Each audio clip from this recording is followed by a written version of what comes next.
So some of y'all are probably thinking, how do I get a Randy Orton tokens? I'm not gonna lie to you. I've got a few, 302 to be precise. But the thing that's most important, I have bought some of the packs, so don't aggro me. I'm gonna get myself one of these Randy Ortons, as well as the icon Randy Ortons. But there is a way that I have been farming these quite a lot, and it does come down to King of the Ring. So what do you do? Because you could just enter a King of the Ring and, well, get eliminated. But there's actually a trick to that, and it's something that I did a long time ago for the season 6 King of the Ring. But you could do an extreme version of sandbagging with a little trick that I've done many times in top level King of the Rings. So the first thing that I'm going to recommend you do, and it's okay to get Pantheon cards if you're Pantheon tier, just for the duration of this Randy Orton event, save every single card you get from Pantheon, WrestleMania 39. You could be any tier, but these are the better tiers. Myth tier, for example,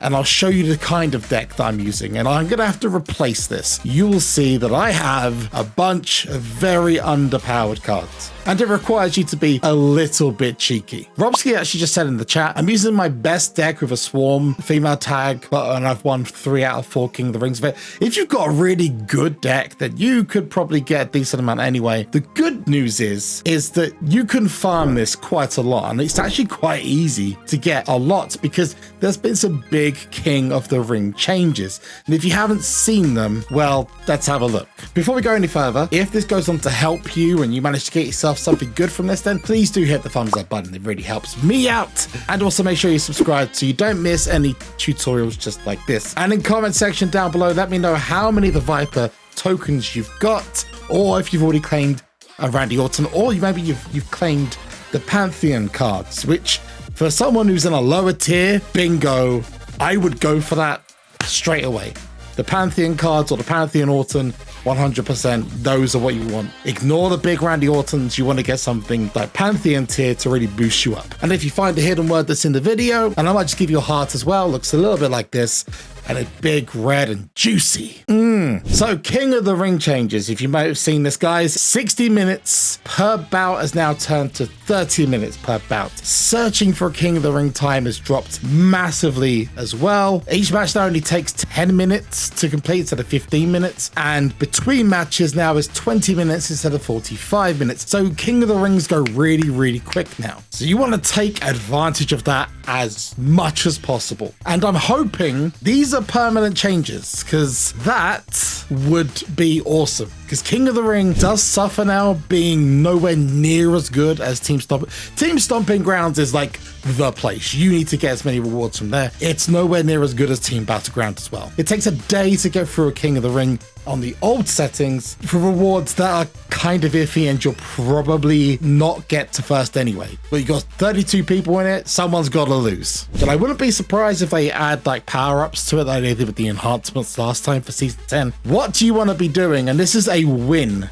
but you're going to be interested to see the tier. Regardless of what tier you're in, you get the same rewards. Yes, okay, I'm not exactly thrilled to be getting Road to WrestleMania rewards, but I still get a rarity draft pick for my current tier, and I get 15 Viper tokens. I mean, personally, I think you should get 3 RDPs for winning a King of the Ring. I think King of the Rings, or if they're going to go for F5s for base cards, I personally think that they should chuck a pro in.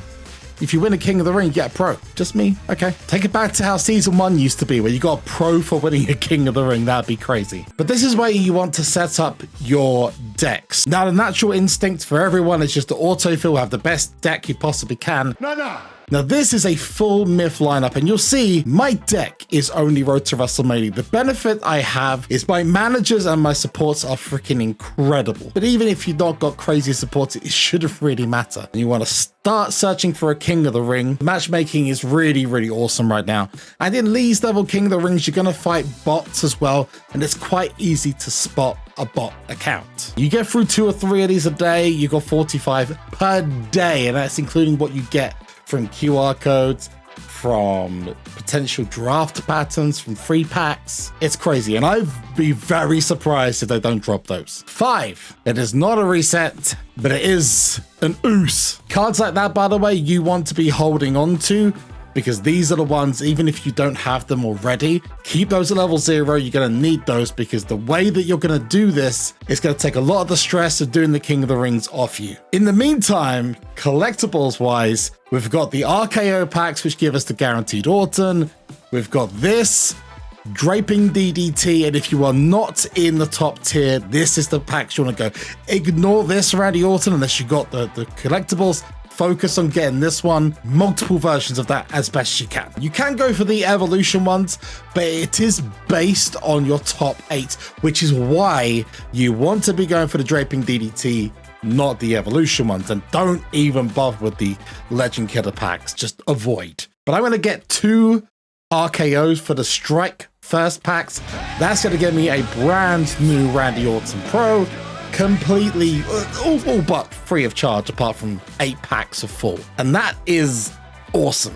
I can get another 3 from this, and it's very possible I'm going to do that free of charge once I show you what I'm going to do with King of the Ring. A few moments later. So now we're back, and we have the King of the Ring first game done. This is the point where you need to make some changes, okay? First of all, you want to go in and you want to energize, right? So you want to energize these cards, and you want to have a look at who you're facing, right? You can pretty much tell who is a bot and who is normal simply by looking at their name. If they've got no spaces in their name, like Brown Sabbath, Flock Master, Bray Wyatt, Sharpshooter, Runs Wild, they're a bot, right? They're 100% a bot. You might get the odd person to Tia Hugudad and Gav86 as well, who are not bots. They've come in with level 0s and they're probably going to fight me. Fight me! Red Hood, definitely not a bot. Going again, level 0s. Good choices. I'm liking this. These guys, again, Peekaboo, Boop, Batista Bagels. I love that name. You can also tell by the avatars they've got. If they've got base level avatars like Standard Royal Rumble 22, Road to WrestleMania, those guys are usually bots. Anyone who's got the like legacy cards or event cards, they're going to have, like this guy here, who was in my previous King of the Ring, they're going to be real people. Just to make sure you're definitely in that King of the Ring, escape the game completely, because sometimes you can actually be rematched if you've not gone out of the game and gone back in to confirm you're in that King of the Ring. So what you do now is you just start leveling up cards. Just go bonkers. Doesn't have to be the whole way, just enough to, you know, make things interesting, you know? Now, if you're facing other people, this is a little bit evil, but you're here for the Randy Orton stuff. So honestly, just kind of take the opportunity and YOLO, I guess. Did I say YOLO in 2023? And some of these you can even hold back on. You don't have to level them up, but especially if you're in an all bot King of the Ring, they don't energize. So it just looks, it's not great. There we go. That's Dominic Mysterio, or up to 100. So you could just leave the rest and just train them up as we go along. No bot, no basic level player is going to beat your deck with this. The rewards, exactly the same for this as it would be for a top level King of the Ring. You get it 15 if you win, 10 if you come second, third, fourth will get 7. And based on the timings, if you really grind it, you can do quite easily 3 or 4 King of the Rings per day, quite easily. TLDR, stick in a bunch of unleveled cards, save as many of the top level cards you can, or the highest card you can, stick him in a King of the Ring. Could be Pantheon, SummerSlam, WrestleMania, Myth tier. Then once you're in a game, make sure the first game's completed, back out of the game, go back in to make sure you are locked in, and then level the cards up and then create hell. You'll have at least 1 Randy Orton, if not 2, if you're lucky enough. Easy. Or if you're in a lower level tier, screw that, ignore the 50, get yourself the 100, get yourself a free Randy Orton Pro. Easy peasy. And the drop rate for the Viper tokens isn't actually that bad. But to end the video, I just want to say thanks so much for taking the time to watch. Make sure if you actually benefited from this, smack that like button and make sure you subscribe for more guides. Instead of signing out the normal way, I'm just going to send you to a preview of a very, very interesting video I think you guys are going to want to watch. The most broken packs in the game, full stop. Preview time, segue. You're going to go, Rob, 1 or 2? 2. 2. There we go. We got it. Finally, Rob. Finally, Rob.